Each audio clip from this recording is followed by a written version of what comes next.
know I told you guys I'd be doing a lot of night vlogging, and this is kind of the reason why.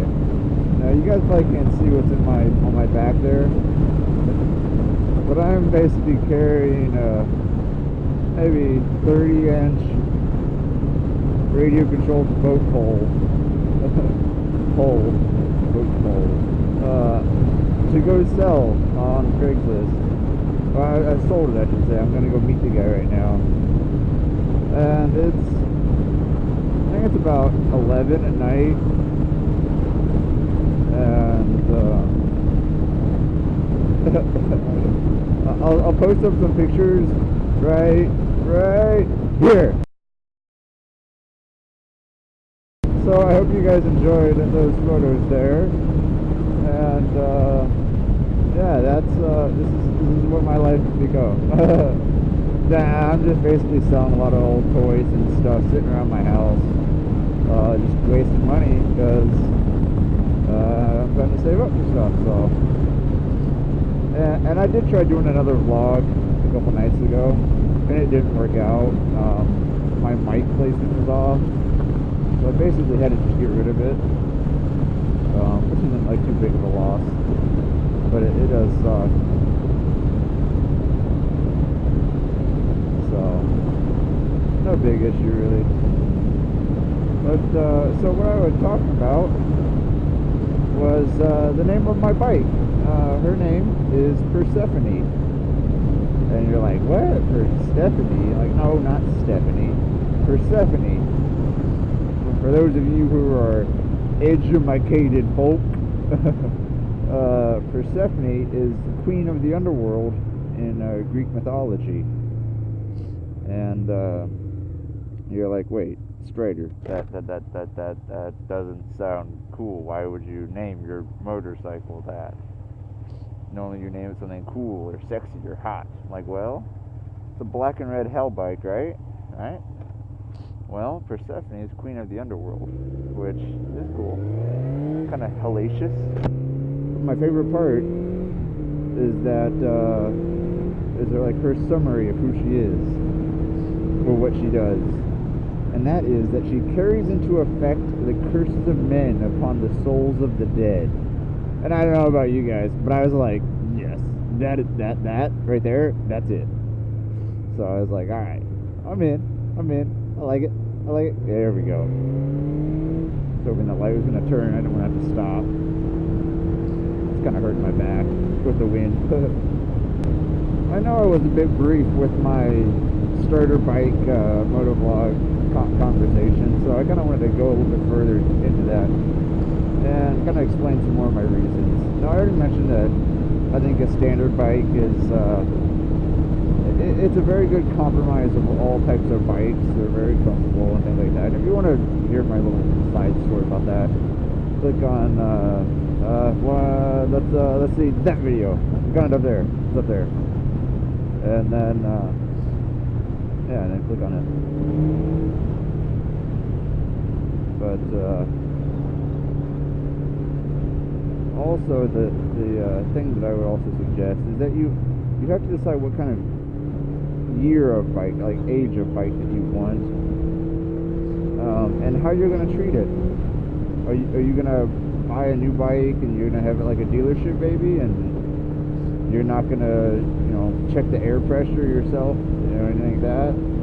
Or are you going to be somebody who's, planning on buying a basket case, and you're going to buy all new gaskets and seals and bearings and pistons and rebuild the engine yourself and shit like that? Because that's an entirely different bike then, I would say. You can make them the same bike, but I don't think that's very effective. Or not effective, efficient.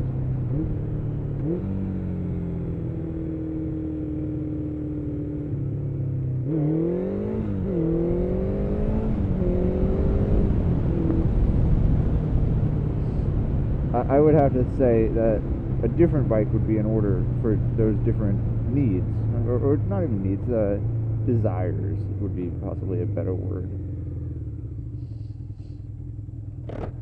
And that's all important stuff to think about.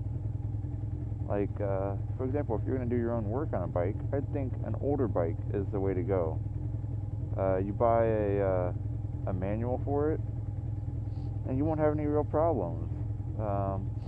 You buy your own parts and stuff like that, and it's a good learning experience, because depending on how old you go or how modern you go, you'll have a lot of technology to have to curve to, because in a way new bikes are harder, but in another way they're much easier. Like, to tune a modern bike, they're cracking up with the boat on my back. To tune I'm a nut. Anyways, to tune a modern bike, like fuel injection and computer chips and all that, you basically hook up a computer to it, and you know drag a bar up or down. Not a lot of work there, really. I mean, it's a bit of a science, but it's not a lot of work. You have O2 sensors and things like that can help you along the way. Well, if you have a carbureted bike, you can't. You read plugs and things like that, and it's like, alright, well, I'll weld on a wideband. Holy fuck, dude. Jesus Christ. God, I hate people. Weld on a wideband O2 sensor on it, and then it'll make that a little bit less of guesswork, a little bit more of just trying to get the right numbers. But you're going to have to, like, manually either pull your carbs or drop your bowls, change jets, change needles and things like that, because I told a friend of mine this, and she was really frustrated because she modified her Ninja with a can, and then she put on a new air filter and stuff like that, and she was having a lot of problems trying to get it tuned back. And I was telling her, like, well, I mean, it's an art. It really is like an art, because there are so many factors that go into it, and then even though once you accommodate for all of those factors, there can be like something else that throws it off. Like, you know, you've got altitude, you've got humidity and temperature, you've got, like, maybe if you live somewhere really shitty air quality, you got air pollution to deal with. You've got needle taper, needle length, you've got jets, you know, jet diameter and things like that. It's all such, I mean, it's so complex. It's not like a simple, oh, I did this, I'm going to put in this.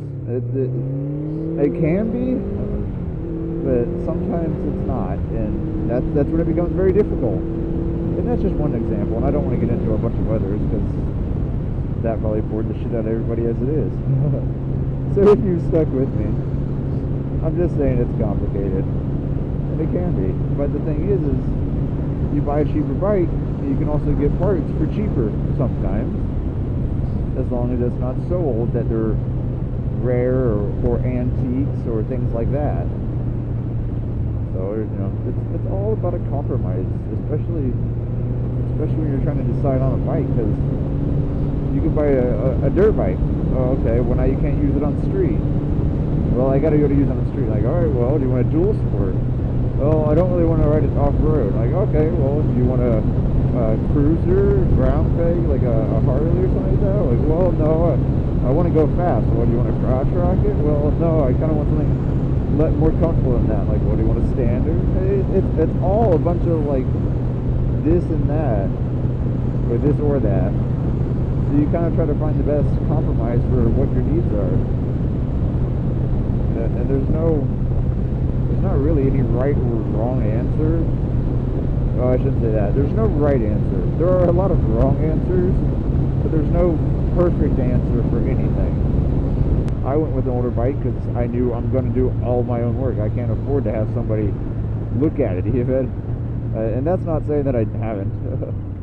A good buddy of mine is a motorcycle mechanic, or I should say, was a motorcycle mechanic. He's an awesome guy, and I'll put a link right here. Right here? Yeah. Actually, hang on. Right there. He's a really great guy, and he's helped me out a couple times now. I would not have picked a new bike to buy, mainly because I didn't have the money for it, and also because I wanted something that I could work on myself. And if you buy a brand new bike, it's a very steep learning curve because the technology is so advanced.